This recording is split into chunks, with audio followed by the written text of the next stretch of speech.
Pasukan militan Hamas kembali menargetkan perkotaan yang berada di Israel Tengah pada Sabtu 4 November 2023. Tak main-main, militan Palestina itu setidaknya telah meluncurkan 250 roket Ayash ke arah Eilat.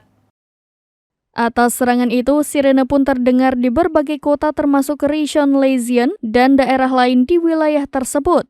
Sirene juga berbunyi di wilayah Arafah Selatan, Israel. Dari ratusan roket itu hanya ada satu roket yang dapat dicegat oleh Israel. Hal ini diungkapkan oleh unit juru bicara IDF yang menyebut roket itu dicegah oleh sistem intersepsi rudal jarak jauh Arrow. Namun pihaknya tak menjelaskan adanya kerusakan maupun korban dalam insiden tersebut. Hamas juga mengonfirmasi terkait dengan serangan 250 roket ke Israel Tengah. Militan Palestina itu mengatakan peluncuran itu merupakan respon terhadap pembantaian warga sipil Palestina.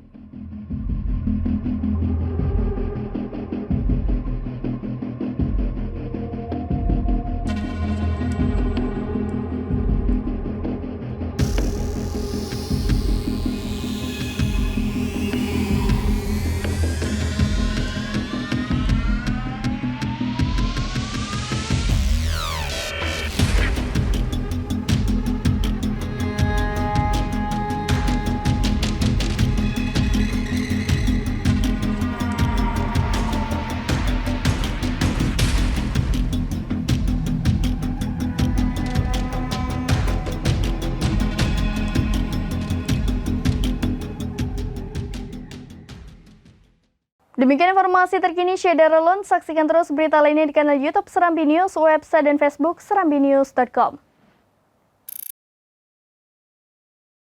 Download Tribun X sekarang, menghadirkan lokal menjadi Indonesia.